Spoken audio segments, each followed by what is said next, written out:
अस्सलामुअलैकुम। Welcome back to my channel English language lens. आज मैं आपको एक ऐसे इडियोमेटिक फ्रेज के बारे में बताने जा रही हूँ जिसे कहते हैं nothing to write home about. इसका मतलब ये होता है कि जब आपको कोई भी चीज नॉर्मल लगे, यानी कि बहुत अच्छी भी ना लगे और बहुत बुरी भी ना लगे, बस ठीक है, नॉर्मल है, इतनी कोई खास नहीं है, यानी कि वो काबिले जिक्र नहीं है या तो फिर उसमें कोई ऐसी खास बात नहीं है, तो वहां पर आप इस इडियोमेटिक फ्रेज का इस्तेमाल कर सकते हैं। मैं आपको इस फ्रेज की कुछ एग्जाम्पल्स देकर समझाती हूँ कि किस तरह से आप इस फ्रेज का इस्तेमाल कर सकते हैं अपनी रोजाना की बातचीत में और अपनी बातचीत को और बेहतर बना सकते हैं। अब यहाँ पर आप इसकी मिसाल को कुछ इस तरह से समझिए कि आप कहना चाहते हैं कि फिल्म ठीक थी लेकिन काबिले जिक्र नहीं थी। इसका मतलब ये है कि जो आपने मूवी देखी है वो बस ठीक थी, ना ही इतनी बुरी थी ना ही इतनी अच्छी थी, लेकिन बस उसके अंदर कुछ खास नहीं था कि आप किसी और को भी कहें कि आप भी वो मूवी देखें। तो यहाँ पर इस सिचुएशन में आप इस फ्रेज का इस्तेमाल करते हुए कह सकते हैं the movie was okay but nothing to write home about.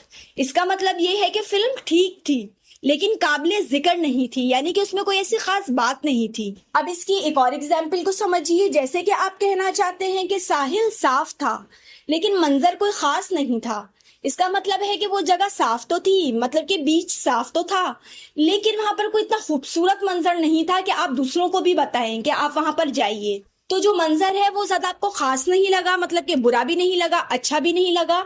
तो यहाँ पर भी आप इस फ्रेज का इस्तेमाल करते हुए कह सकते हैं the beach was clean but the view was nothing to write home about. यानी कि साहिल साफ था लेकिन मंजर कोई खास नहीं था। अब यहाँ पर इसकी एक और एग्जाम्पल को समझिए, जैसे कि आपने एक नई कॉफी शॉप विजिट की, अब उसके रिव्यूज दे रहे हैं आप अपने दोस्त को, यानी कि आप उससे बताना चाहते हैं कि आपको कैसा लगा वहां पर जाकर। तो आप अपना एक्सपीरियंस शेयर करते हुए उसे कहना चाहते हैं नई कॉफी शॉप का माहौल अच्छा है लेकिन कॉफी खुद कोई खास नहीं है। यानी कि आपको माहौल तो अच्छा लगा लेकिन कॉफी खुद को इतनी खास नहीं है। तो अब यहाँ पर भी आप इस फ्रेज का इस्तेमाल करते हुए कह सकते हैं the new coffee shop has a nice ambience but the coffee itself is nothing to write home about.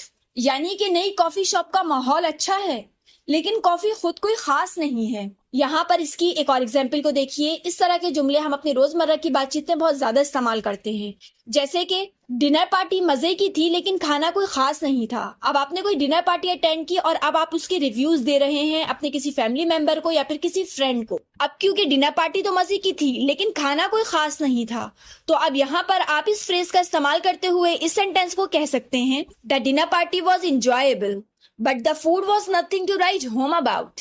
यानी कि डिनर पार्टी मजे की थी लेकिन खाना कोई खास नहीं था। यहाँ पर इसकी एक और एग्जाम्पल को देखते हैं, जैसे कि इस तरह के जुमले भी हम अपने रोजमर्रा की बातचीत में बहुत ज्यादा इस्तेमाल करते हैं, जैसे कि उसका खाना काबिले कबूल है लेकिन कोई खास नहीं है। यानी कि उसका पकाया हुआ खाना ना ही बहुत ज्यादा अच्छा होता है ना ही बहुत ज्यादा गंदा होता है, बस ठीक ही होता है लेकिन कुछ इतना खास नहीं होता। तो अब यहाँ पर भी आप इस फ्रेज का इस्तेमाल करते हुए इस सेंटेंस को कह सकते हैं his cooking is acceptable but nothing to write home about. यानी कि उसका खाना काबिले कबूल है लेकिन कोई खास नहीं है। इसी की एक और एग्जाम्पल को देखिए, जैसे कि आप किसी के आर्ट वर्क के बारे में अपने रिव्यूज देना चाह रहे हैं कि उसका जो आर्ट वर्क है वो टेक्निकली तो सही है, मतलब कि गुड है, लेकिन वो इमोशनली इतना कुछ खास नहीं है। यानी कि टेक्निकली तो उसके अंदर कुछ गड़बड़ नहीं है, कोई गलती भी नहीं है, लेकिन इमोशनली वो इतना हार्ट टचिंग नहीं है। तो यहाँ पर भी इस फ्रेज का इस्तेमाल करते हुए आप इस सेंटेंस को कह सकते हैं His artwork is technically good, but emotionally, it's nothing to write home about. यानी कि उसका फन तकनीकी तौर पर तो अच्छा है लेकिन जज्बाती तौर पर कुछ खास नहीं है। तो इस वीडियो में मैंने आपको बताया कि किस तरह से आप nothing to write home about जैसे इडियोमेटिक फ्रेज का इस्तेमाल कर सकते हैं अपनी रोजाना की बातचीत में और अपनी बातचीत को और बेहतर बना सकते हैं। इसी तरह के और फ्रेजेस को सीखने के लिए मेरे चैनल के साथ जुड़े रहें। Thanks for watching.